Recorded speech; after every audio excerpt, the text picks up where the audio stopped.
Hi Pete, I'd like to welcome you to DJ's Denim and Leather on the Crew Rock Radio. Oh, great to be here, Darren. Thanks for having me. Thank you. 1971, Pete. 11 years of age, and you answer an ad in Luton News. Is that basically how this story started? So what happened was that my brother got a job, Jim, and because he'd left school, and he brought a keyboard and a guitar, and he sort of lost interest in them a bit. But so I sort of asked him if I could play the guitar, and he let me have it. So I got on with that pretty quick, and so I started looking for someone of my age to play with. I did answer the ad in the paper, and I met up with a couple of kids from Luton, and I was in Studham at the time, which is near Dunstable, so about 7 or 8 miles away. Right, okay. So who would you sort of cite as a sort of influence at that point? You know, you were obviously listening to music. Yeah, well, I was 11, but I suppose, in those early years, it was lucky in a way, because my brother's 5 years older, sister's 6 years older, and there's some younger members of the family, but so they were, they were listening to stuff and just whatever you saw on the TV, really. But I think really at the beginning it was like Slade and Sweet and T-Rex, because it's what you saw on top of the pops and that. So, but I think really I was drawn to the power chord straight away, really. Yeah. And those sort of things. It's an aging as well, isn't it? Because when you see, something like Slade at that age, it sort of blows you away, because it's kind of crazy and powerful and colourful and everything. Mm. But I sort of remember thinking I want to be like those guys on the TV. Yeah. But then I suppose you quickly start looking out for stuff, and I started buying or borrowing the Melody Maker and Sounds and Musical Express and that. So you start reading about bands and finding out who these mysterious acts are. And I guess because you couldn't see them or see them on the TV or anything, bands, like Zeppelin and that were mysterious and kind of had a strange aura about them, didn't they? Yeah. But I still feel now when you listen to Zeppelin, it's got that mystical kind of, it's massive and powerful, but it's also weird and otherworldly, isn't it? So I think as a kid it was quite impressive, really. So obviously, so you've got yourself in a band as such then. Am I right? Yeah, it was like we didn't know what we were doing, and it was like we were just doing anything we could, really, playing rock and roll covers and stuff like that. It was all covers, and then found these two guys, and I suppose we all played the guitar. And then I went with my brother somewhere around someone else, because we saw a bass in the paper for 20 quid or something, and we bought this cheap sort of precision bass copy or something. And so then, but there were still 3 of us, and all guitars. Then we found a drummer. And, it just kind of like people sort of came and left, really. So I think by the time that we met Curly, and me and the original drummer were together, bass player called Mark, because then I was still playing the guitar then, but because not very well, but, and we had a keyboard player, and Mick, the singer, joined. But then not long after Curly joined, then the original drummer left, and then Whittick joined the band. He didn't have a drum kit, because he was obviously really good, because we knew him. He was like in the same year as Curly at school, and but like we were all on the dole by then. But we managed to sort of rummage a drum kit together somehow when we were 16, so Whittick could be in the band. But it was quite strange, because you could just tell when he was playing on the table, or if he sat on someone else's drum kit or whatever, you could tell he could play the drums even though he didn't have a drum kit. Brilliant. So by about 16, the 4 of us are in the band, but we often had other people like coming and going briefly, because we tried 2 guitars or we tried keyboards or things like this. But really, the sort of the 4 of us became the band by, say, I'm trying to think, 76, 77. Right, okay, And then we were basically the band, even though Mark's brother Nick played the keyboard for a while. Before that, we had another keyboard player.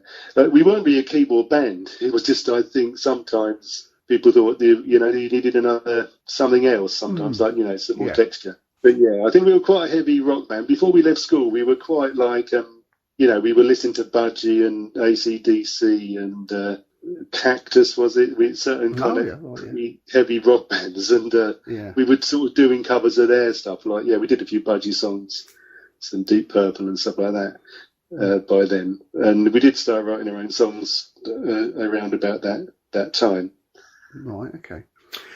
I mean, I've got to say, I first came across Toad the Wet Sprocket when the Metal for Mothers compilation came out, which at that point as well, I heard the Friday Rock Show session, which, and to be honest, the name, when you heard that name, and I have read a little bit about how the name came about, you actually wrote to, was it Eric Idle, was it? Yeah. Eric Idle, yeah, that's right, yeah. Yeah, because we were it was Rutland Weekend Television, wasn't it? And we were watching it, laughing at it and that, and we were arguing over what to call the band and everything. And somehow or other that got put on the list, and it just became the name of the band.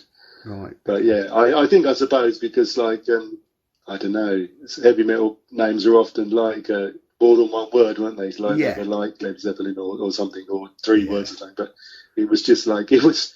Although I think it was partly like I guess like a lot of bands really, there was an element of fun in it too.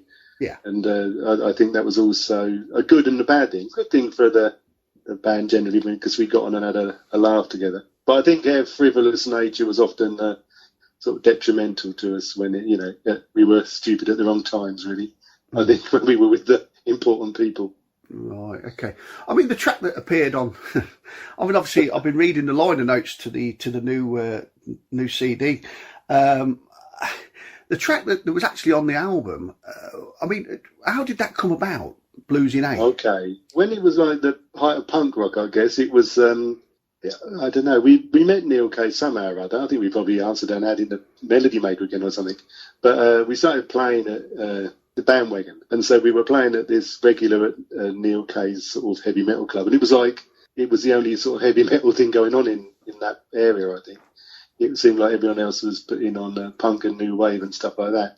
So, but we were like, one of the regular bands, and the first version of Arm Maid and then Angel Witch, and so we were all sort of either like doing gigs together, but usually at the bandwagon it was just one band at a time. One band, one night, one band. Yeah. And but anyway, so Neil was, we like Neil, we got on there where with Neil, but when he sort of pitched this idea of the album to EMI and got away with it, he all the bands were just like doing straight out heavy metal, like heavy new wave of heavy metal, and that sort of blues song was like popular at the club, I suppose it was a bit different, and he just thought let's have a different kind of track on the album. Although I think we never wanted to do that because we felt like it wasn't a typical representation of us. No. But, we didn't think it was a bad track or anything. It was, I still quite like it. But it was a bit like we felt a bit unfairly represented because, we might do 12 or 15 songs in a set and there was only one like that. Yeah. But I don't know. Some people like it, don't they? And it's all right like that. But it didn't show us off as a heavy rock band, really. Well, no, I mean, my personal opinion is that now is regarded as it's a legendary album, and it's it really is gone down in the folklore of the movement as a defining moment, So to appear on the album, I think is a wonderful thing, Pete. To be honest with you. Yeah, it's good. It was good times, and it's good to be playing with those kind of. People and hanging around with them and going into studios, and it was a good time. So not unhappy about it really. The first single, Pete's Punk Song. Yeah, that's right. How did that come about then, Pete? Well, I think that's good. I think the reality of it, I suppose, is sort of a mixture of economics and you could call it the progression of the band. Yeah. But like we was sort of, I suppose, their first sort of period was like a heavy metal sort of incarnation, like Sabbath, Budgie kind of band, and then I think it was like I just don't know what happened, but we just started trying different things because I think part of it was like Curly's little brother Nick joined the band playing the piano. And so the sound was a bit different. And we were writing some different songs and playing around, making up some different bits and pieces. And also then me and Curly working in the same factory. And he left and went to another place over the road. And then they shut the whole thing down. And so I was made redundant. I had the redundancy money. So we said, okay, we're going to go in the studio and just spend it all in the studio. Right. And so we made a record, and it kind of coincided with us making a kind of new kind of music. And so it just sort of happened like that. And it was kind of a strange thing, really, because like not long after that, we sort of went back to being more of a heavy rock band. But it was kind of the money coinciding with us sort of messing around, doing other things, I think. Right, okay. So the follow-up single, Reaching for the Sky, how did you progress to move on to record that then? Yeah, I can't remember the details, but Nick had left, the keyboard player, and we sort of, I suppose, I don't know if it's progression, I suppose we became a better version of the earlier band with the, just basically like a heavy rock band. But I think we kind of had this terrible feeling we'd made a record that was like a couple of songs that were really like, in a strange moment in their career. So the next time we made a record, we sort of, played it more like a standard kind of style, really. Right, okay. And it was very strange. It's hard to remember how such a sequence of events happened. Well, yeah. I know what you mean. Story there. I know what you mean. We'll have a listen to that track now then.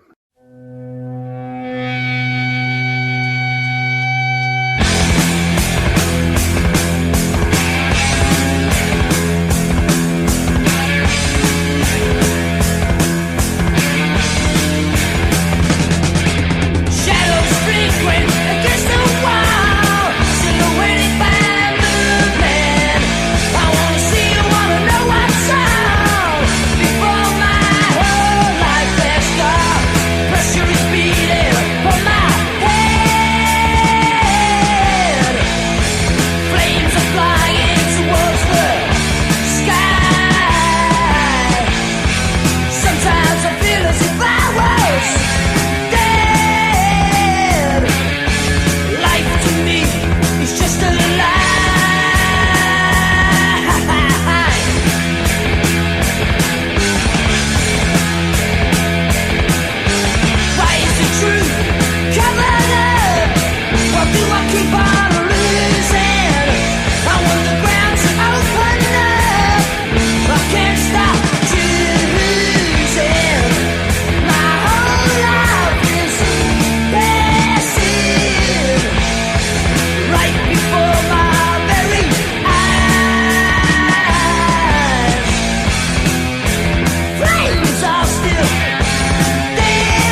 So looking at the shows you were playing around that time then, Pete, with your contemporaries such as Clientele, Bleak House, Eye Treason, Stormtrooper, and obviously Iron Maiden, Samson, Angel Witch, Budgie and Vardis.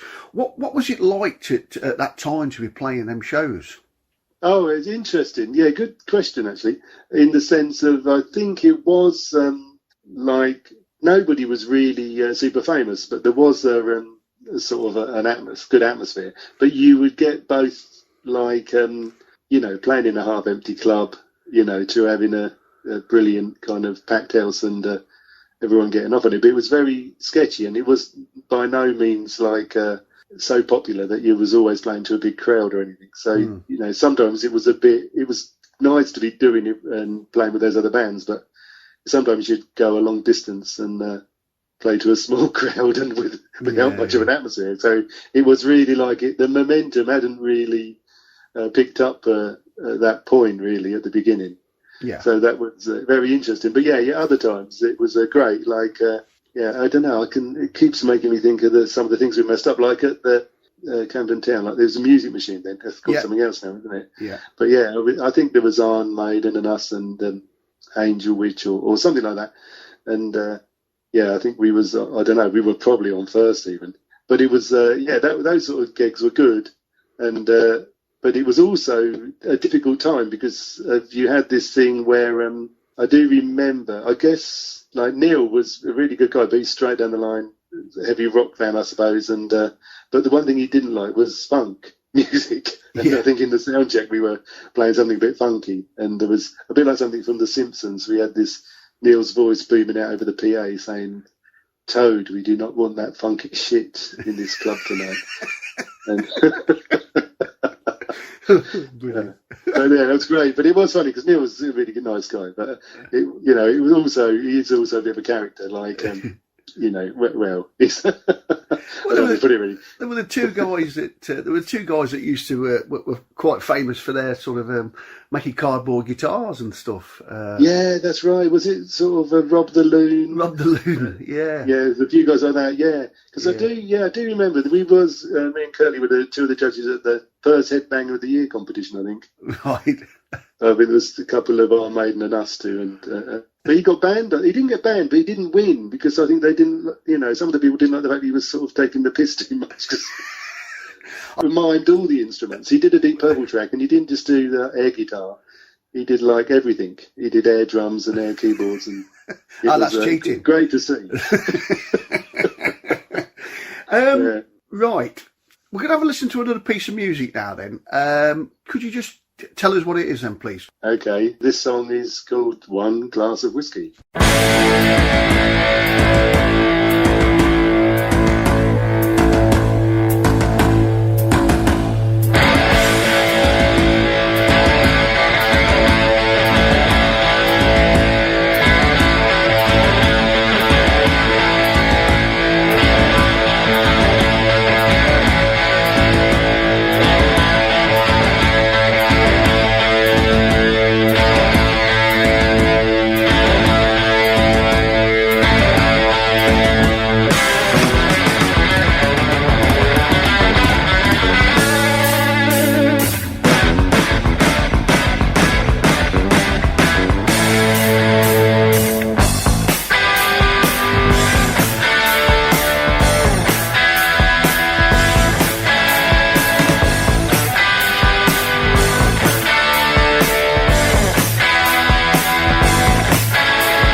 Friday Rock Show session like? Yeah, the Friday Rock Show session was excellent because Maiders Vale Studios were really good to use. Yeah, producer and the engineer were good. It was like proper rock and roll. It sounded great. You felt like you was in a real band. No, he had some. The sessions were fantastic. I think, to be honest, I used to really love to listen to them.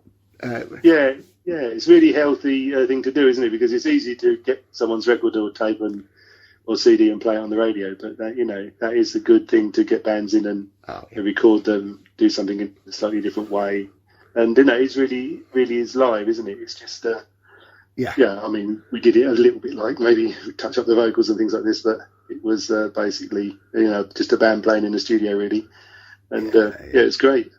Yeah, brilliant. Great fun. Brilliant. 1982 seems to be the year that things seem to slow down. What do you think was the reasoning behind that? Oh, that's a good point, because I probably can't give you an accurate answer. Right, but I can try, and we'll see what happens. I think at this point we've all got a day job, and actually I think at this point three of us are working in the same factory. And Mick was a delivery driver, I think, like for a printing company. But there was two things happening at the same time. Like Curly didn't really want to work in the factory; he wanted to do a music degree, so he found a place at college. But also, we had lost our momentum. It was like we weren't really getting many gigs, and we didn't know whether to change styles again or stick with what we were doing. And it was a bit like, but it was brought to a head because Curly, he got the place at uni and he went to Dartington to study guitar full time for 3 years. Yeah. So that was it, really. Like we never fell out or anything. We stopped that band, and I think we all ended up quite quickly in other bands, and often doing things together as well, but not in Toad the Wet Sprocket.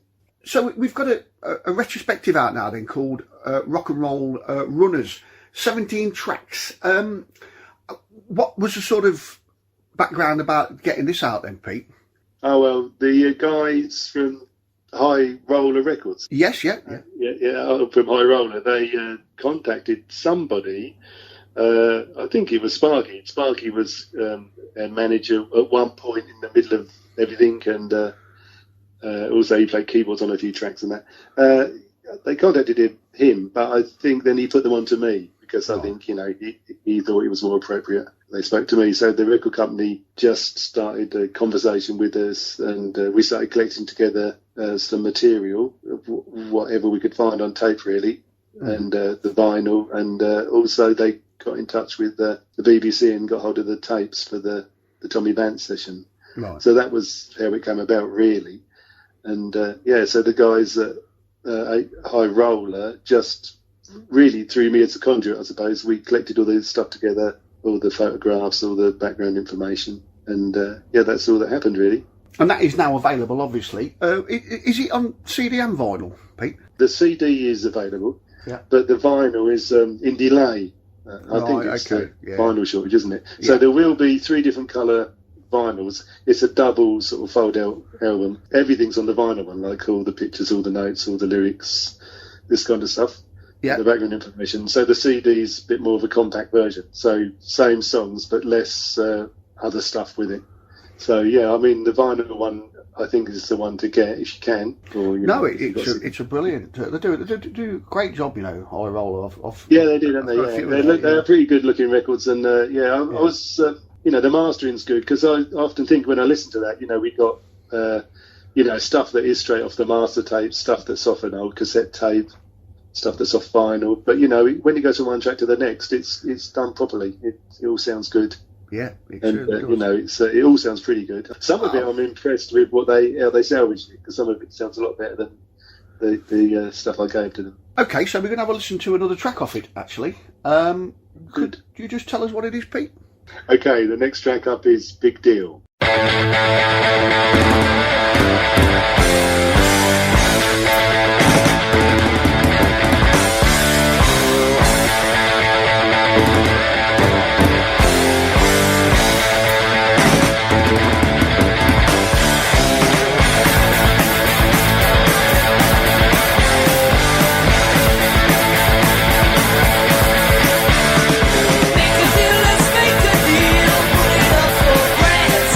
Money's all you want from me, money's all I think.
thing I always ask, have you got any messages for the fans of Toad the Wet Sprocket out there? Oh, I don't know. That's a good one, isn't it? It's a good question. I do like to ask that question because ultimately you have got fans, and I just wondered what you'd like to say to them, basically. Wow, yeah. If anybody's out there, just thank you for listening and coming to the shows when you did in the past. I remember lots of people who came like many times, and you got to know different people in different towns, and it's really fantastic to see that. And it's just great for supporting us and helping us become semi-rock stars. So thank you, guys. Well, Pete, I'd like to thank you for taking time to talk to me on DJ's Denim and Leather, and wish you all the best with the new release and anything else that may come up. Yeah, you never know what might happen, and hopefully we'll see some vinyl in the shops soon. Thank you, Darren. See you again soon. Thank you.